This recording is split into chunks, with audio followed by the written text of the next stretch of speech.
Salut à toi, chère femme précieuse, que Dieu te bénisse. Je te souhaite la bienvenue à ta capsule d'édification avec moi, Sylvie Marie-Laure, et nous allons continuer dans notre lancée. Pour avoir une année 2023 réussie, il faut réellement prendre de nouvelles résolutions. La première capsule a traité de ces nouvelles résolutions parce que vraiment les vœux ne nous apportent pas grand-chose, mais seules les résolutions conduisent au succès. Nous l'avons vu dans la parole de Dieu.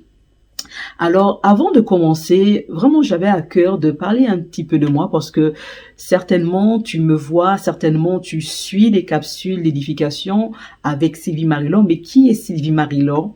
Sylvie Marie-Laure, c'est premièrement une servante de Dieu qui a accepté Jésus-Christ, qui sert le Seigneur depuis l'âge de mes 16 ans. J'ai donné ma vie à Jésus pour faire de Jésus le Sauveur et le Seigneur de ma vie personnelle. Qui est Sylvie Marie-Laure? Sylvie Marie-Laure est une passionnée du ministère, c'est-à-dire j'aime rendre service. J'aime rendre service à l'Église de Dieu, mais tout particulièrement, Dieu a posé sur ma vie un mot, un mandat pour m'occuper des femmes. J'aime voir la femme prospérer. J'aime voir la femme s'épanouir. Étant moi-même une femme et connaissant aussi les défis des femmes, vraiment Dieu m'a mis à cœur ce désir, cette passion de pouvoir aider, équiper chaque femme à se réconcilier avec son identité, ses vraies valeurs et pour pouvoir explorer tout le potentiel divin en chacune de nous.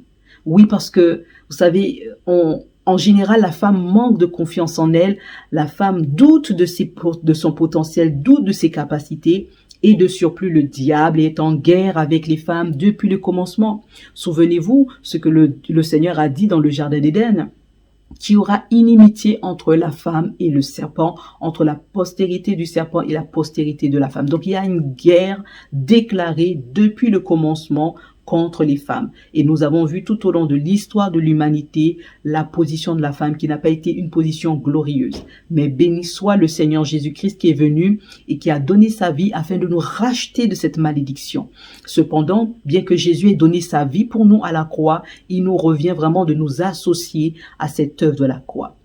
Nous avons besoin d'un renouvellement de l'intelligence et cela se passe par la connaissance de la vérité qui nous libère.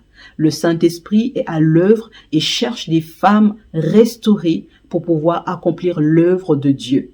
Souvenez-vous de la séquence où Jésus a rencontré la femme samaritaine au puits de Jacob. Il a fallu d'abord faire un travail dans cette femme, investir dans cette femme, réévaluer la valeur de cette femme, faire prendre conscience à cette femme qu'elle est plus que ce que la société avait fait d'elle, une veuve ou une femme divorcée, une femme de mauvaise vie, une femme non fréquentable. Jésus est venu totalement restaurer l'identité de cette femme et vous avez vu ce qui s'en est suivi, c'est que cette femme est devenue évangéliste. Elle a évangélisé tout son village qui est la Samarie, qui est venue à Jésus pour recevoir le pardon du péché et la vie éternelle. Vous voyez, donc une femme restaurée devient un instrument puissant entre les mains du Seigneur et je crois et je suis convaincue que dans les derniers temps, Dieu va susciter une armée de messagères de bonnes nouvelles. Dieu va susciter des femmes restaurées et qui sont en pleine harmonie avec Dieu, avec elles-mêmes et leur destinée. Voilà, Sylvie Marie-Laure, c'est qui? Sylvie Marie-Laure, c'est la fondatrice de Dévotionnel, une entreprise chrétienne de coaching qui est là pour encourager, motiver, booster, dynamiser les femmes que nous sommes à devenir plus excellentes. Qui est Sylvie Marie-Laure? Sylvie Marie-Laure, c'est l'épouse d'un pasteur, du pasteur Simon Leroy, qui est mère de 2 enfants et qui vraiment est une aide, en tout cas qui essaie d'être une aide auprès de son mari pour que le ministère avance et pour que le plus grand nombre soit sauvé. Voilà en quelques mots, Sylvie Marie-Laure est une conférencière qui prend plaisir à partager les connaissances, qui prend plaisir aussi à aider les femmes à prendre conscience de tout ce qu'elles possèdent dans le Christ. J'aime la connaissance, j'aime partager la connaissance et j'aime surtout voir briller des femmes dans des milieux différents à la gloire de Dieu. Donc, en quelques mots, voilà, je ferme cette parenthèse parce que lorsque je dis bienvenue à votre capsule d'édification avec Sylvie Marie-Laure, peut-être que beaucoup ne connaissent pas qui est Sylvie Marie-Laure. Donc, entre guillemets, voilà qui je suis succinctement. Et je prie vraiment que vous passez du bon temps avec moi comme je passe du bon temps avec vous à travers ces caméra. Je ne vous vois pas, mais je crois que le Seigneur fait du bien parce que j'ai des retours que ces thèmes qui sont abordés par l'Esprit de Dieu font du bien à plus d'une. Voilà, en tout cas, je te souhaite la bienvenue. Si toi, tu nous rends visite pour la première fois, n'hésite pas à t'abonner à ma chaîne, à cliquer sur la cloche de notification pour être informé de toutes les prochaines vidéos que nous aurons à poster pour notre édification, n'est-ce pas? Ok? Donc aujourd'hui, dans cette lancée de bonnes résolutions, l'une des résolutions que tu dois absolument faire, si ce n'est pas le cas, mais tu dois absolument faire, c'est de faire du nettoyage autour de toi. Nous allons parler des relations toxiques. Cette année, les filles, il faut absolument se débarrasser des mauvaises compagnies. Alors, pour commencer, je vais plonger mon regard dans la Bible, et si tu as ta Bible avec toi, ça va être l'occasion de la lire. Nous allons commencer par 1 Corinthiens chapitre 15, verset 33. 1 Corinthiens 15, 33 dit « Ne vous y trompez pas. Ne te trompe pas. » Sur quoi? Il dit « Les mauvaises compagnies corrompent les bonnes mœurs. » Voilà l'effet que peuvent avoir des personnes sur nous. Soit ce sont des bonnes personnes, soit c'est de mauvaises personnes. Et dans ce cas-là, ce sont des mauvaises compagnies. Des mauvaises compagnies qui sont des compagnies toxiques. Et la Bible dit que l'effet, en tout cas l'impact des mauvaises compagnies sur nous, n'est pas un bon impact, n'est pas bien. Ces compagnies-là corrompent. Alors, pour mieux comprendre, moi, j'ai cherché ce quoi corrompre, parce qu'on peut se faire plein d'idées, mais qu'est-ce que cela veut dire corrompre? Qu'est-ce que la corruption exactement? Alors, la corruption, c'est une action de pervertir. C'est l'état de décomposition. Waouh!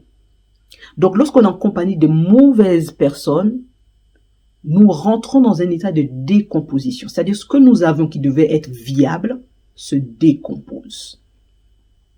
On ne peut pas parler de décomposition si au préalable, il n'y avait pas la vie. C'est quelque chose qui était vivant, qui commence à se décomposer parce cette chose-là est morte et se détériore. Ça veut dire que si tu veux que cette année 2023 soit une année florissante, une année de prospérité, une année d'abondance divine, une année d'explosion de la gloire de Dieu dans ta vie, tu dois commencer par faire un nettoyage de ce qui est autour de toi et qui risque d'influencer ta vision, tes projets, tes objectifs, ta motivation. Ces personnes qui sont toujours là pour te dire non, mais tu n'y arriveras pas, qui sont toujours là pour te dire voilà, mais les conséquences, les circonstances sont difficiles, pour te rappeler que tout ce qui est impossible à faire dans cette société, qui sont là toujours pour te démotiver. Alors tu auras besoin de te débarrasser de ce type de personnes. Des personnes qui ne croiront pas en tes projets, des personnes qui ne croiront pas en tes rêves, des personnes qui ne croiront pas en ce que tu es capable de faire.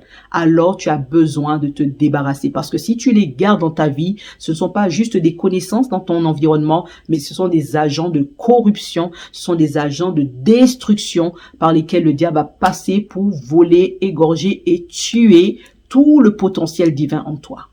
J'aime bien dire, Dieu n'est pas le Dieu de la division, mais Dieu est le Dieu de la séparation. Dieu peut permettre la séparation juste pour que tu puisses entrer en possession de ton héritage. La Bible dit aussi quelque chose en Proverbes chapitre 13, verset 20. Il dit, celui qui fréquente les sages devient sage, mais celui qui se plaît avec les insensés se trouve mal. Voyez, donc ce n'est pas peu de choses que de pouvoir s'entourer des bonnes personnes. Alors, en fonction de là où tu veux arriver dans la vie, en fonction de ce que tu veux accomplir en 2023, tu dois être capable de t'entourer des personnes qui vont être des piliers, des personnes qui vont être des soutiens, des personnes qui vont être des collaborateurs, des partenaires de destinée, et te débarrasser de ces personnes toxiques, ces personnes qui sont qualifiées de mauvaises compagnies. Les mauvaises compagnies, ce sont toujours des gens qui vont t'encourager à perdre ton temps. T'encourager au plaisir, mais un plaisir qui ne finit pas, qui ne seront jamais là pour te donner un conseil constructif, qui ne seront toujours jamais là pour pouvoir t'encourager dans un projet concret, mais qui seront toujours là en train de t'encourager à la futilité, aux rêveries, au plaisir mondain, sans pour autant t'aider à concrétiser quelque chose de sérieux dans ta vie. Alors, tu auras besoin de te débarrasser de ces personnes et de t'attacher aux sages. Les sages, c'est qui? La Bible dit la femme sage, c'est celle qui bâtit. Donc, les sages, ce sont ceux-là qui savent s'asseoir, calculer, voir demain, programmer, projeter, planifier, encourager, se booster, se former. Oui, tu auras besoin de ce genre de personnes qui vont te donner des vrais conseils constructifs. Amen.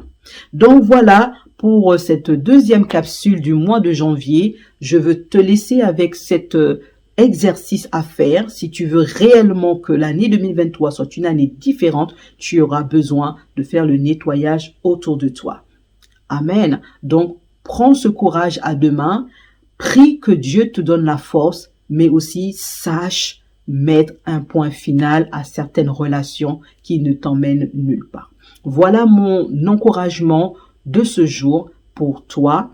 Et je crois que le Seigneur veut réellement t'emmener dans les hauteurs, mais tu dois te débarrasser de ce qui suscite en toi la peur. Tu dois te débarrasser de ce qui suscite en toi l'incrédulité, qui suscite en toi la procrastination, qui suscite en toi tellement de lourdeur. Tu auras besoin de te débarrasser de ces éléments nocifs et toxiques à ton épanouissement.